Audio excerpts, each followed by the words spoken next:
Tard is-sibt filgħaxija tħabbret il-mewt tad-deputat Nazzjonalista Għawdxi Frederick Azzopardi fl-età ta' 71 sena u kien miżżewweġ lil Carmen u kellhom 3 tfal, Luke, Maureen u Lara.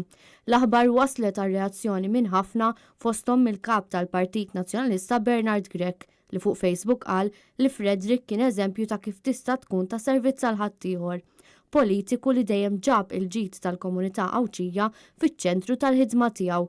L-Għawdxin, elezzjoni wara oħra, għażluh bħala r-rappreżentant denju tagħhom. Filwaqt li wassal il-kondoljanzi lill-familja u lil dawk qrib tiegħu, Bernard Grech temm jgħid li tlifna wieħed minnha.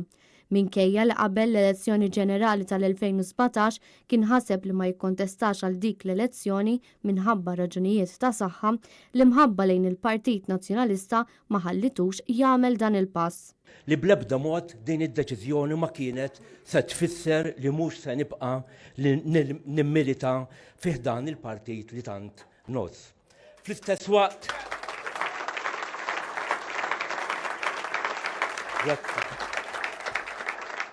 Fl-istess waqt li ħadd din id-deċiżjoni wett li se nkompli nwettaq id-dmirijiet parlamentari tiegħi bl-akbar lejaltà tat-tul din il-leġislatura.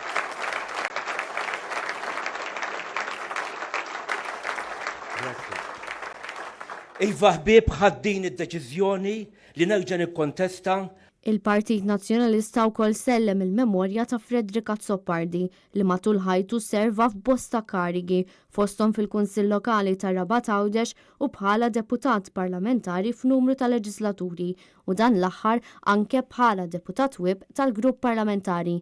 Azzopardi, deskritt bħala ġentlom u raġel ta' qalb kbira, beda l-karriera politika tiegħu fl-1997 meta ġie elett bħala viċi sindku tal-Belt Victoria u ġie elett tal-ewwel darba fil-Parlament fl-elezzjoni ġenerali tal-1998 u mbagħad anke fl-elezzjonijiet kollha ta' wara. Fl-istqarrija firmata mill-Viċi Kap għall-ħidma fil-Parlament David Aġus, il-Whip tal-Grupp Parlamentari Robert Kutajjar u s-Segretarju Ġenerali Francis Zamid Dimek, il-Partit Nazzjonalista bagħat il-kondoljanzi lill-familja, lill-qraba u lill-ħbieb ta' Frederick f'dan il-mument tan diffiċli. L-istess sentiment kien espress ukoll mill-Partit Laburista u mill-Speaker tal-Kamra Anġlu Farrugia.